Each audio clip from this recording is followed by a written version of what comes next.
Hello and welcome to this special podcast live from Strange Loop 2022. In this series, we are interviewing the awesome crowd at the conference to learn more about their interests and projects. Today, we have here with us Josh Goldberg, who is open source developer. Josh, thank you for being here today. How are you? I'm doing great. I'm excited to be here. Thanks for having me. Oh, How are fantastic. you? All right, I'm very good, a bit jet lagged. We'll try to do our best, of course. So is this your first Strange Loop, by the way? This is my first Strange Loop. All right. First time in St. Louis maybe as well? First time in the state that I can think of. All right. All right. So any specific reason to come to Strange Loop? Well, I think there was a lot of good stuff happening here, a lot of good talks and workshops. I actually was originally going to give a workshop, though we had to cancel it. So I'm just happy to be back in in-person conferences this year and networking with all sorts of cool people, like you mentioned. All right. So given that, like at this point, this podcast will probably go live at some point after the conference. So people will be able to watch the talks online. Is there anything you would like to suggest from the program that maybe is worth mentioning, or something that piqued your interest? Yeah, I'm actually really excited about the monad "I love you, now get out of my type system" talk. I feel like monads are something that come up a lot, especially with, Clojure and more functional programmers. And although I really liked FP and its ideas, I have never managed to remember what a monad is for more than a week at a time. I learn it once a year out of necessity and then forget it. So I'm very excited about this talk. There's so many monads tutorials. Yeah.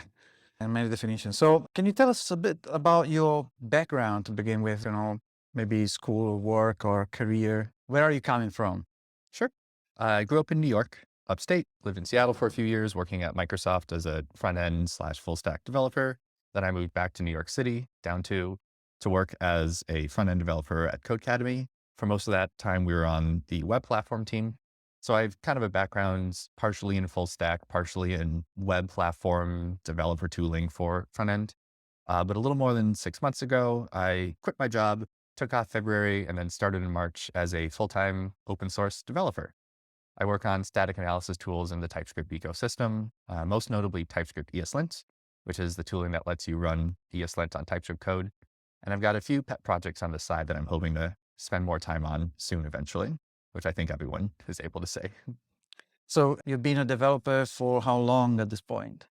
My first tech internship was summer 2012, first full-time role, summer of 2015. So a little more than 7 years. All right. And it was always mostly on the front end side, or not necessarily? I started off in high school in Java and then actually did a lot of C++ in college. So I'd say I was full stack up through maybe 2016. And then after that, I started moving a lot more heavily towards the front end.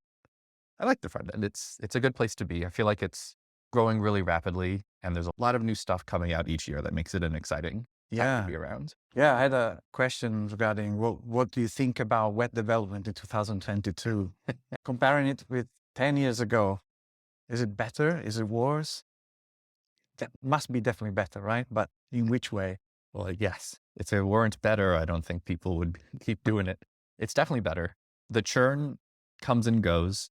There was a period when React and Webpack were everything, and now we're moving to things like Solid and Vite and even new flavors of those like Remix and Next. But I think it's a great place to be. We're constantly figuring out newer and better ways of doing things, whether it's better programming paradigms like TypeScript rather than JavaScript, or UI framework paradigms like hooks in React instead of class components. So even though there is a lot of churn in the ecosystem, that pain is, like the high school posters say, weakness leaving the body. It's us learning and doing and getting better. So although there is some pain associated with being a front-end developer now, if you look back at the projects like 10, even 5 years ago, how did we live like that? That was ridiculous. It's so much worse. So yeah, I think it's great, a little annoying, but definitely great.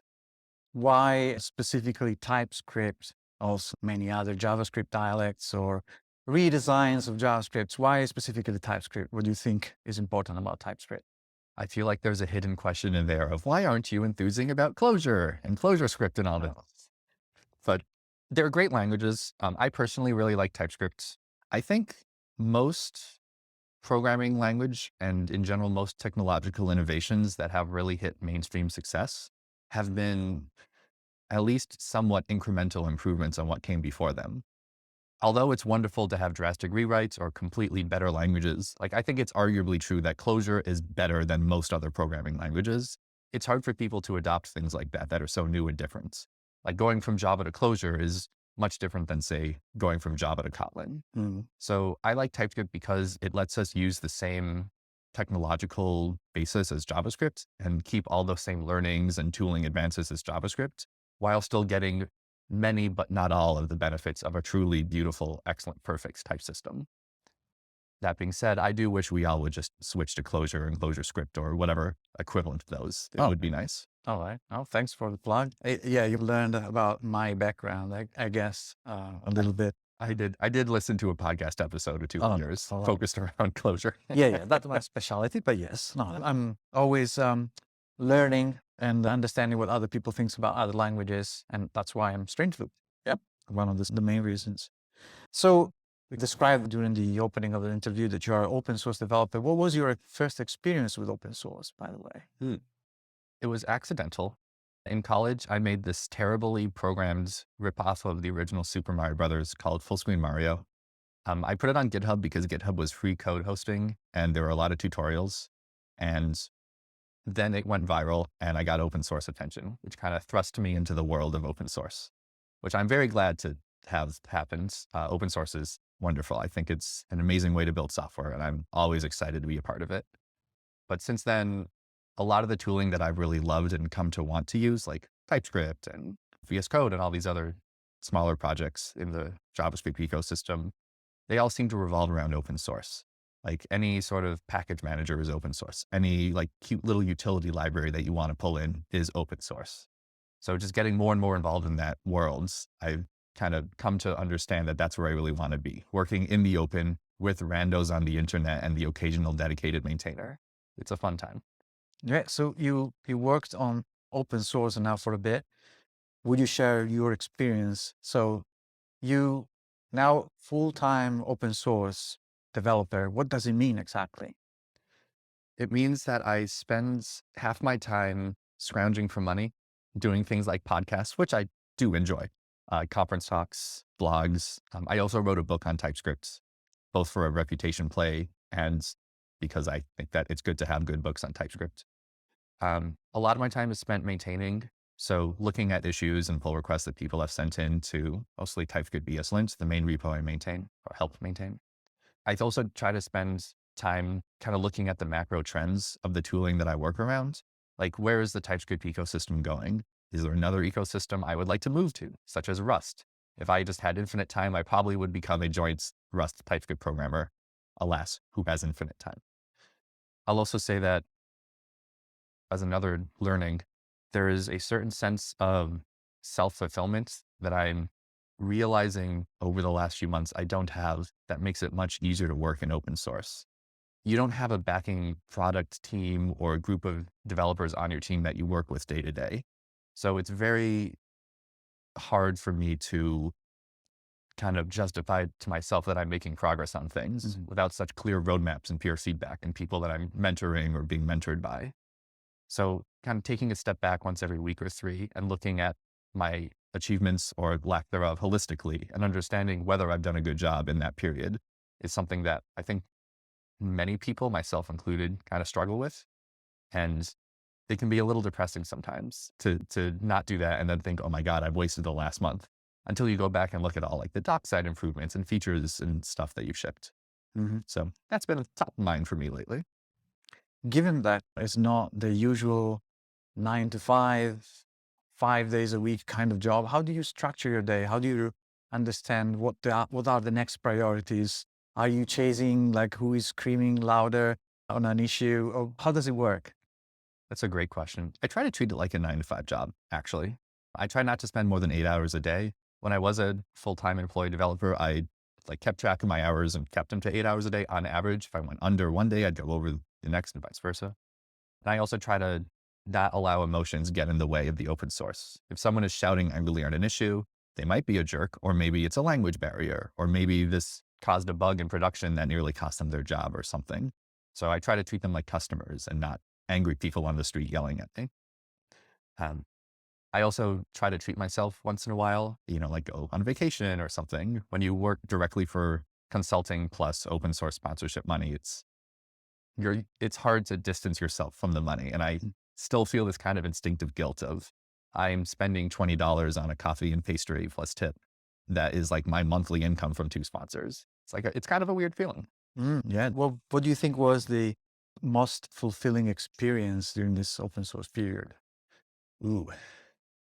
Once in a while, someone on Twitter will reference a docs page or feature that I wrote for TypeScript ESLint. And that makes me feel so incredibly happy. Like without that product team and user research and dedicated surveys, I, again, don't really have great visibility into my progress. So people saying, wow, this page really answered my question. That is that joyous, that's the chocolate cake at the end of a boring dinner. That really makes it all seem like it was worth it. Why do you think open source is important? Why this dedication to open source? Oh, so I'm glad you asked.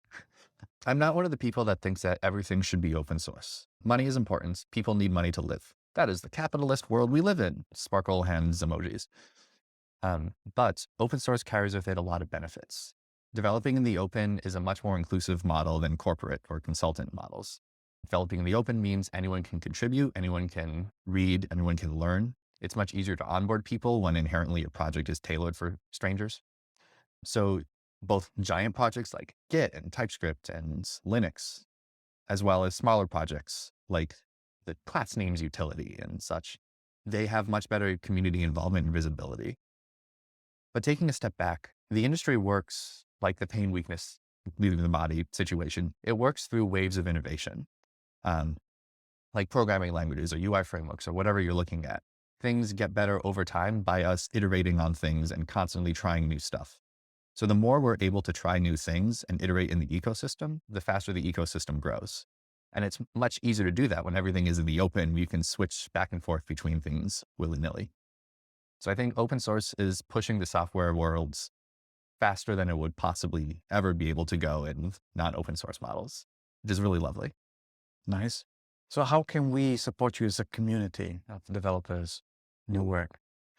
I will both answer the question of how can we support community, and then I will first, apologies, also plug myself. You can support me specifically by giving me money on GitHub sponsors or sponsoring TypeScript ESLint. But that is honestly one of the big ways. There's so little money in open source. I am not, top-notch person, but like I'm one of the relatively more well-known TypeScript people within the TypeScript community. And I barely earn federal minimum wage right now. Like I left a 6-figure, like 200K plus job in order to do open source. That takes a lot of commitment. I think a little bit of courage, perhaps some wild stupidity on my part, financially speaking. And there's so few people who are able to make this work and actually get like state minimum wage, like let alone anywhere near a tech salary. Mm-hmm.